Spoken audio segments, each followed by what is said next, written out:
105.5 FM Suarita Radio, menggema hingga ujung Nusantara.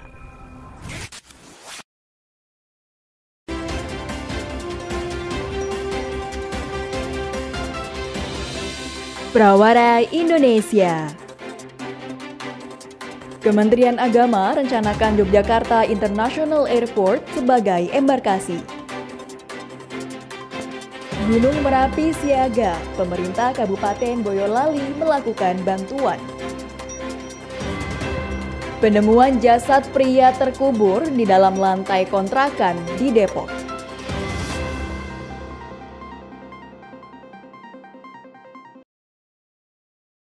Disiarkan secara virtual, Suarita Radio menggema hingga ujung Nusantara. Selamat siang, Suara Muda. Prawara Indonesia kembali hadir menemani Anda. Berbagai informasi aktual dan faktual telah kami rangkum dalam 20 menit ke depan. Bersama saya Sela Deva dan inilah Prawara Indonesia selengkapnya. Suara Muda, di kala pandemi mobilitas masyarakat sangat berkurang. Salah satunya aktivitas Terminal Giwangan terpantau lebih sepi dibandingkan keadaan normal. Laporan selengkapnya disampaikan reporter kami, Melin Cahya.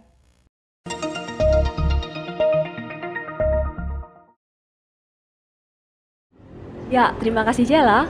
Suara Muda, Terminal Giwangan yang sebelumnya padat penumpang ketika pandemi mengalami banyak perubahan. Kepala Terminal Bekti Zunanta mengatakan, perubahan cukup signifikan. Dari jumlah kendaraan yang masuk, sebelum pandemi rata-rata sekitar 1.600 kendaraan. Tetapi pada saat masa pandemi ini, kendaraan yang masuk per hari hanya sekitar 700 kendaraan. Jadi ada penurunan lebih dari 50%. Kendaraan yang beroperasi juga hanya 30% hingga 40% karena penumpang juga menurun. Namun, pihak terminal telah memprediksi dan mengantisipasi peningkatan penumpang seperti tahun-tahun sebelumnya, yaitu dengan melakukan posko angkutan Nataru, Natal, dan Tahun Baru untuk antisipasi apabila terjadi lonjakan penumpang di akhir tahun maupun awal tahun. Demikian yang dapat saya laporkan, Melin Cahya untuk Suarita Radio. Halo kawan, kali ini aku mau jelasin apa sih itu global warming. Di pertengahan tahun 2019, 400 rekor suhu tertinggi sepanjang masa dipecahkan di seluruh dunia.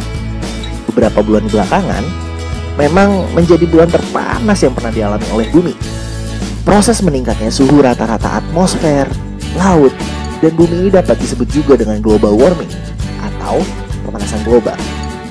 Lalu apa akibatnya? Banyak sekali hal yang bisa diakibatkan oleh global warming. Salah satunya adalah kebakaran di hutan,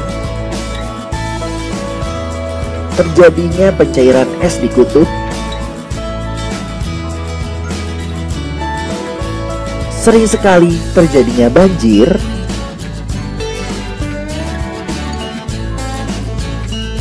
naiknya permukaan air laut, lalu yang setiap tahun akan terjadi yaitu kekeringan.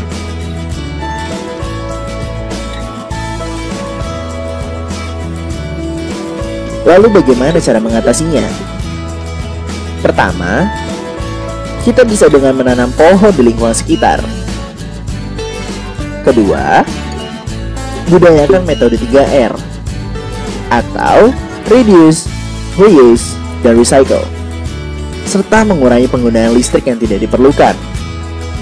Dengan begitu, kita dapat mencegah pemanasan global di bumi kita. Ayo, selamatkan bumi kita. Beralih ke berita selanjutnya, Kementerian Agama Republik Indonesia berkeinginan menjadikan Yogyakarta International Airport sebagai embarkasi atau pemberangkatan jamaah haji. Selengkapnya reporter kami, Elsyadi Asmara, akan melaporkan dari Yogyakarta. Suara Muda, saat ini saya berada di Kompleks Kepatihan Yogyakarta, tepatnya di depan Gedung Pracimosono. Beberapa saat lalu Kemenak RI melakukan audiensi dengan Gubernur DIY Sri Sultan Hamengkubuwono ke-10 yang didampingi Sekretaris Daerah Bapak Kadarmanto Baskara Aji dan ada juga Kepala Dinas Pertahanan dan Tata Ruang DIY Pak Krido Suprayitno. Pada audiensi tadi membahas mengenai rencana YIA, Yogyakarta International Airport yang akan dijadikan sebagai tempat pemberangkatan jemaah haji atau embarkasi. Sekda DIY mengatakan jika rencana embarkasi haji di YIA ini sudah matang, maka akan segera dibangun asrama untuk para haji. Kemudian syarat yang diperlukan jika akan membangun asrama atau hotel haji adalah memiliki jarak tempuh hanya 1 jam dari bandara. Untuk tempat-tempat yang memungkinkan bisa di Kulon Progo, Bantul ataupun Sleman, namun tidak di Gunung Kidul karena nantinya akan memakan waktu yang lebih dari 1 jam. Asrama haji ini diprediksi membutuhkan lahan sekitar 5-10 hektar dengan kapasitas nantinya jika dihitung dari jemaah haji Yogyakarta sendiri mencapai 3.500 orang per tahun, belum lagi jika ditambah jemaah dari Kebumen, Salatiga, ataupun yang berada di sekitar Yogyakarta, kemungkinan bisa mencapai 10.000 setiap tahunnya. Embarkasi di Solo saat ini dianggap tidak mampu menampung jemaah haji lagi yang jumlahnya lebih dari 10.000 per tahunnya. Sedangkan yang berangkat dari Solo tidak hanya warga lokal sana, melainkan juga yang berada di kawasan Jawa Tengah termasuk dari DIY. Kemenak RI menilai bahwa YIA dianggap memenuhi syarat menjadi embarkasi atau pemberangkatan jemaah haji. Bandara ini memiliki landasan yang panjangnya sekitar 3.250 meter, sehingga bisa didarati pesawat yang berbadan besar. Demikian yang dapat saya sampaikan dari Yogyakarta. Elsyade Aswara melaporkan. Kembali ke studio.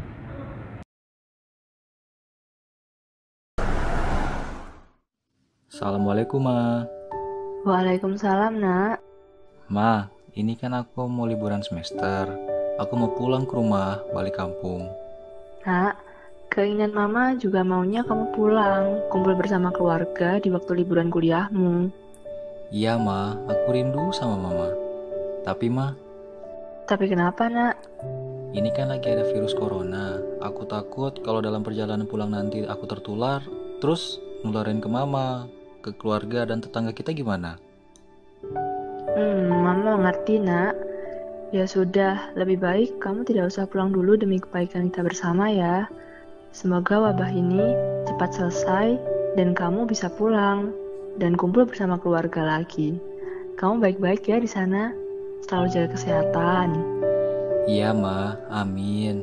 Mama sama Bapak sekeluarga juga sehat-sehat ya. Ya sudah, Ma. Assalamualaikum. Waalaikumsalam warahmatullahi wabarakatuh.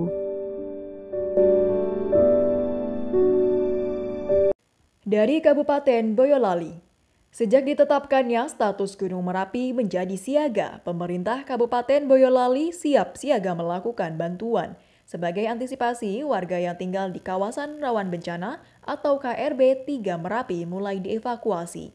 Dan saat ini kami sudah terhubung dengan reporter kami, Nina Faradina, yang akan melaporkan langsung dari Boyolali. Baik, Suara Muda, kenaikan status Gunung Merapi menjadi siaga membuat jumlah pengungsi terus bertambah, sehingga saat ini menjadi 630 orang dari 3 desa yaitu Tlogolile, Klakah, dan Jerakah yang masuk daerah KRB 3 Merapi. Pemerintah Kabupaten Boyolali melalui BPBD sudah mulai melakukan distribusi logistik, yaitu berupa bahan pangan dan masker ke tempat penampungan pengungsian sementara atau TPPS Desa Tlogolile, Klakah, dan Jerakah. Sekretaris Daerah Kabupaten Boyolali, Mas Ruri, mengatakan, logistik pangan untuk pengungsi tidak ada permasalahan, namun jika belum tercukupi, nantinya akan mengarahkan aparatur sipil negara atau ASN untuk mendonasikan beras. Selain itu, bahan kekurangan di TPPS antara lain yaitu matras, bantal, selimut, dan kebutuhan bayi seperti susu, makanan bayi, serta pampers. Pihaknya menjelaskan bahwa pemerintah Kabupaten Boyolali juga mendapatkan bantuan dari BNPB Pusat, yaitu berupa 2.500 reagen untuk pemeriksaan tes usap pengungsi, 75.000 masker, 150 lampu garam, dan 1 miliar rupiah untuk operasional penanganan pengungsi atau bencana erupsi Merapi. Pemerintah Kabupaten Boyolali terus mengintensifkan upaya antisipasi bencana erupsi Merapi. Warga juga dihimbau dalam pengungsian tetap menerapkan protokol kesehatan dengan memakai masker, menjaga jarak, mencuci tangan, dan menjauhi kerumunan untuk mencegah penularan COVID-19. Suara Muda, sekian informasi yang dapat saya sampaikan. Nina Faradina melaporkan untuk Suarita Radio.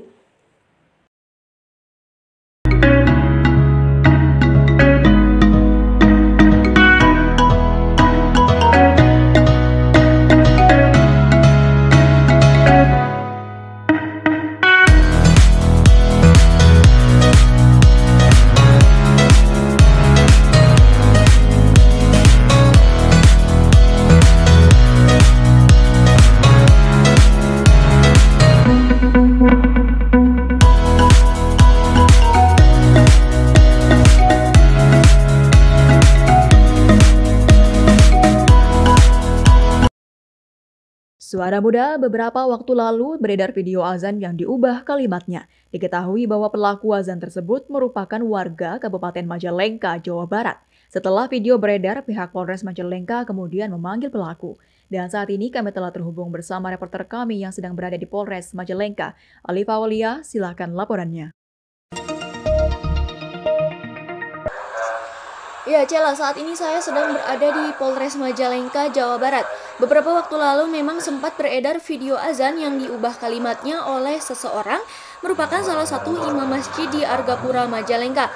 Imbas dari video tersebut mengakibatkan dirinya dan beberapa orang di antaranya kemudian dipanggil oleh pihak kepolisian pada malam hari. Ya, dan tadi juga pelaku akhirnya meminta maaf atas apa yang ia perbuat, karena memang dari video tersebut banyak pihak yang merasa tersinggung oleh perbuatannya. Dari Majalengka, Jawa Barat, Alifa Aulia melaporkan untuk Suarita Radio. Indonesia adalah negara kepulauan terbesar di dunia dengan 2/3 luas wilayah lautan lebih besar daripada daratannya. Potensi sumber daya perikanan di Indonesia juga sangat baik loh. Tapi jika dibandingkan dengan hasil perikanannya yang melimpah, tingkat konsumsi ikan masyarakat di Indonesia masih kurang. Padahal bangsa Asia dikenal lebih banyak mengkonsumsi ikan dibanding bangsa lain. Data konsumsi ikan per tahun mencatat Cina mengkonsumsi 2 juta ton, Myanmar 1,5 juta ton, Vietnam 1,1 juta ton, Jepang 730.000 ton, dan Indonesia masih di angka 135.000 ton. Ikan bukan hanya menjadi sumber protein, tapi juga lemak, vitamin, dan minerals. Bahkan banyak orang percaya mengkonsumsi ikan bisa membuat otak anak cerdas seperti Albert Einstein loh. Hal ini karena ikan mengandung omega 3, kalsium, dan magnesium yang baik untuk pertumbuhan jaringan otak dan tulang. Hayo, jadi gimana? Yakin gak mau makan ikan? Suara Muda, pada siang ini telah ditemukan jasad pria yang terkubur dalam lantai keramik di salah satu kontrakan di daerah Sawangan, Depok. Saat ini polisi telah berhasil menangkap tersangka yang berinisial J dan temannya yang berinisial K. Reporter kami Puja Pratama Ridwan akan melaporkan langsung dari Sawangan, Depok, Jawa Barat. Baik, terima kasih Cela di studio. Suara Muda, saat ini saya sedang berada tepat di pekarangan kontrakan yang berlokasi di daerah Sawangan, Depok, Jawa Barat. Seperti yang kita ketahui, kemarin sang pemilik kontrakan menemukan jasad pria terkubur di dalam lantai keramik kontrakan. Dan kondisi rumah kali ini, sampai siang ini masih dibatasi dengan garis polisi. Kronologi sebelumnya, kontrakan tersebut sudah ditinggal selama seminggu oleh penyewa sebelumnya yang berprofesi sebagai pedagang bakso Arema. Saat hendak melakukan pembersihan kontrakan, sang pemilik kontrakan sadar akan perbedaan warna keramik miliknya. Saat ia merasa janggal, lalu ia membongkar keramik tersebut sehingga ia menemukan jasad pria dalam keadaan terkubur dan diberi semen untuk menutup keramik. Kondisi jasad pria tersebut diketahui dalam keadaan yang terkena serangan fisik. Menurut hasil otopsi, ada luka memar berat di bagian kepala, rahang, dan gigi korban juga ditemukan dalam keadaan sudah rusak parah. Setelah diperiksa oleh Reskrim Polresta Depok, jasad korban tersebut berinisial D. Suara Muda, tepat malam tadi juga polisi berhasil menangkap tersangka di kawasan Bogor, Jawa Barat yang berinisial J dan temannya yang berinisial K. Menurut pengakuan pelaku kepada kepolisian, ia membunuh korban yang berinisial D yang sekaligus ternyata adalah kakak kandung tersangka lantaran kesal karena sering dimarahi. Akhirnya tersangka memukuli kepala dan bagian-bagian rentan korban dengan tabung gas LPG 3 kg hingga korban meninggal dunia. Lalu J memanggil temannya yang berinisial K untuk menguburkan korban pada 8 November lalu dan bergegas meninggalkan kontrakan. Menurut AKBP Imade Bayu Suta Santana selaku Kasat Reskrim Polres Depok, pelaku dan temannya juga ternyata memiliki rekam jejak yang juga baru diketahui saat proses penyelidikan berlangsung. Tersangka berinisial J dan temannya yang berinisial K juga pernah melakukan pembunuhan pada 20 Agustus lalu. Korban sebelumnya berinisial S yang dibunuh lantaran kesal karena S sering mengajak hubungan sesama jenis. Diketahui S dikuburkan di Gunung Pongkor, Bogor yang dekat dengan rumah tersangka. Demikian laporan Puja Pratama Ridwan dari Depok melaporkan untuk Suarita Radio. Angka kematian akibat COVID-19 kian hari kian bertambah di Indonesia. Kita bisa menerapkan protokol kesehatan untuk mengurangi dan mencegah penyebaran virus corona di Indonesia. Namun, bagaimana dengan mereka yang bernasib telah terjangkit oleh virus corona? Akankah angka kematian di Indonesia bisa menurun dan adakah obat untuk COVID-19? Jawabannya, ada. Obat yang pertama kita bahas adalah dexamethasone. Obat ini dinilai bisa mengurangi sepertiga angka kematian penderita COVID yang membutuhkan perawatan dengan ventilator, serta 1/5 angka kematian penderita COVID yang membutuhkan oksigen lebih dalam perawatan. Juga berfungsi mengurangi peradangan paru-paru pada penderita COVID-19. Yang kedua, remdesivir. Remdesivir bisa mencegah proses replikasi virus dan menghambat keparahan penyebaran virus, namun memiliki efek samping kepada liver dan ginjal.